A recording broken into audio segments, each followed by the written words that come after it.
Շնորհակալությունից հուշում եմ, որ պետք է պոզիտիվ հարց տամ, դրա պոզիտիվից սկսենք։ Փաստորեն մենք կարող ենք դիմել ԱԱՑ-ին որպես լրատվամիջոց եւ ստանալ արտահոսք ցանկացած պարագայում, թե դրա համար պետք է լինել թունդ իշխանական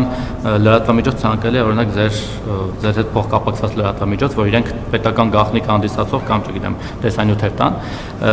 Սա կարճ, մի հատ էլ կարճ հարց։ Վերջը պարզեցիք դեմոկրատիայի բաստիոն Հայաստանում Արմատ մեդիան ինչու փակվեց, լրատվամիջոց է փակվել, կապարակնքվել է, հիմա դրսում են մի կերպ աշխատում դրսից։ Եվ ընտրությունների հետ կապված մի հարց էլ ունեմ։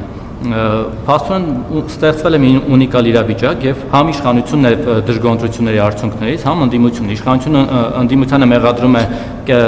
ընտրակաշառքով 500 քանի հազար ձայն կորզելու մեջ եւ ասում է, որ լեգիտիմ չեն այս ընտրությունները, ընդդիմությունն էլ իշխանությանը մեղադրում է ընտրությունների արդյունքները կեղծելու, քվեներ գողանալու, ԲՀԿ-ի մանդատները գողանալու մեջ, ու այնպիսի մեղքերի մեջ է մեղադրում, որ երևի Սերժ Սարգսյանն ու Մուկուչյանը նայում զարմանում են, թե ոնց sense կարելի էր, թե ինչեր է անում Վահագն Հովակիմյանը։ Հիմա եթե լեգիտիմ չի ընտրությունները երկուսը էլ դժգոհ եք, հատկապես դուք էլ 2/3 չեք ձևավորել ազգային ժողովում եւ Ալիևի պահանջած համանդրություն չեք կարողանալու անցկացնել։ Գնացեք նոր ընտրությունների, գնում եք որ լեգիտիմացնեք, դուք էլ ընդդիմությունն էլ ոնց որ ընդդիմությունն էլ ազում գնա ձեր հետ միասին լեգիտիմացնի։ Ու մի բան էլ, դուք 8 տարի անց ընտրություններից հետո ինչու որոշեցիք նորից ինչու որոշեցիք կալանավորել Գագիկ Բեգլարյանին եւ Գագիկ Խաչատրյանին։ Այդ խեղճ մարդիկ ինչ էին արել, որ 8 տարի անց որոշեցին այս շոուի մաս կազմել։ Ինչու եմ հատուկ իրենց անունը տալիս, որովհետեւ օրինակ երբ որ դուք ասում եք Գագիկ Ծառուկյանի մասով թե ինչ որ մեկը մտածում է, որ այդ դատավորը ձրի է Ծառուկյանին արդարացել ընտրակաշառքի գործով, ես էլ ուզում եմ հարցնել Գագիկ Խաչատրյանը, այն համեստ աշխատավարձով մի կերպ յոլա գնացող միլիարդատերը, այդ մարդը 2018-ից հետո լուրջ շինարարություններ անում, բիզնեսները ծաղկում են, բարգավաճում են, ծլում են ձեր իշխանության օրոք, շինթույլտվությունները ստանում մի քանի հարկ ավել ձեր քպական քաղաքապետների կողմից։ Հիմա հարց եմ տալիս ձեր կարծիքով Գագիկ Խաչատրյանն ու իր որդիները ձրի են քպական քաղաքապետներից շինթույլտվություն է ստացել մի քանի հարկ ավել, ձեր էկոնոմիկայի նախարարն էլ գնում էր այնտեղ լենտեր կտրում եւ չգիտեմ շնորհավորում իրենց նոր բիզնեսները։ Հայաստանում շինթույլտվություններ ստանում են հազարավոր շինարարներ, հազարավոր։ Իսկ ընտրակաշառքի գործերով արդարացվում են քչերը։ Ձրի չեն ստանում, ինչի են ձրի ստանում, դրա համար գնացեք տեսեք Երևանի քաղաքապետարանը ինչ турքեր է սահմանել շինթույլտվություն ստանալու համար։ Ահա որ մեծ турքեր։ Ես բացառում եմ, որ մեր քաղաքական թիմում լինի մարդ, որը կաշառք կվերցնի։ Ես դա բացառում եմ ուղղակի։ Ինչ վերաբերվում է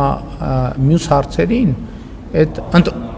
ԱԱՑ-ն այդ թվում գիտեք այն մարդը, որ տիրապետում է ինֆորմացիայի նաև ունի որոշակի լծակներ այդ ինֆորմացիան օգտագործելու եւ ինքն է որոշում։ ԱԱՑ-ն ուրիշ գաղտնիք էլ է հրապարակել է օրինակ Անդրանիկ Թևանյանի բաները, գործողությունները։ Ինքը որոշում է, երբ հրապարակի, երբ չհրապարակի, ինչ խնդրեմ կա։ Ի վերջո, ինչ։ Հա, ինչ կապ ունի,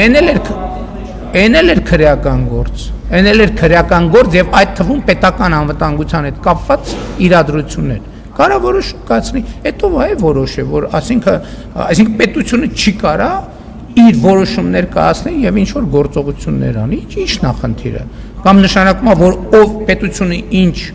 հնարավորություն ունի, ցանկացած մեկը պետք է այդ հնարավորությունն ունենա, այդ որտեղից է այդ տրամաբանությունը։ Ինչ վերաբերում է ընտրություններին, Հայաստանի Հանրապետության քաղաքացին իր կամքը արտահայտելու հնարավորություն է ունեցել։ Մենք ընտրությունների արդյունքներից չենք դժգոհ։ Մենք դժգոհ ենք, որ մեր պետությունը դեռ այնքան չի հասունացել, որ հնարավորություն է տալիս այդքան ընտրակաշառքներ բաժանելու։ Ինչ վերաբերում է ընտրությունների արդյունքներին, ընտրությունների արդյունքները մասնավորապես քաղաքացիական պայմանագիր կուսակցության արձանագրած արդյունքները անխոցելիորեն լեգիտիմ են, անխոցելիորեն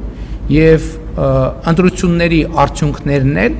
առնվազն այս մասով արտահայտում են Հայաստանի Հանրապետության քաղաքացիների ազատ կամ արտահայտությունը։ Ընդդիմադիրների մասով տասնյակ ընտրակաշառքներ բաժանելու տասնյակ քրեական գործեր եւ ձայնագրություններ կան հրապարակված եւ դրանք ինչ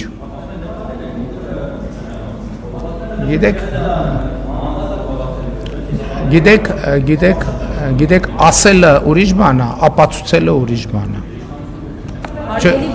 Դե ուրեմն ես ընդդիմադիր ժամանակում էլ ինչ ասել եմ, ապացուցել եմ։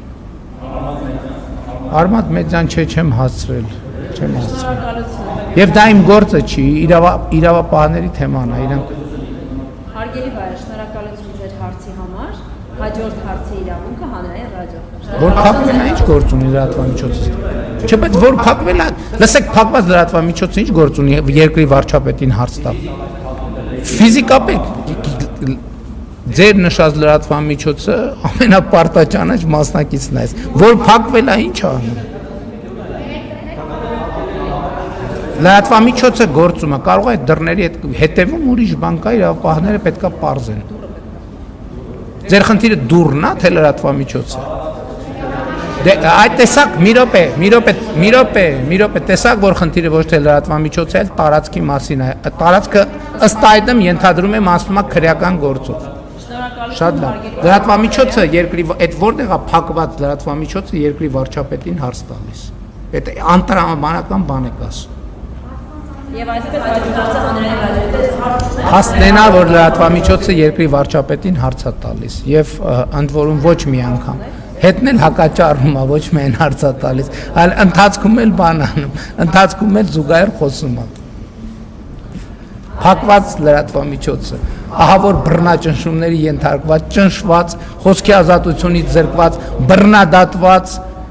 հետապնդումների ենթարկված, գնդակահարված եւ գլխատված լրատվամիջոց։ Շատ լավ։ Կներեք, հումոր է անում, սև հումոր։ Չէ, պետք չի։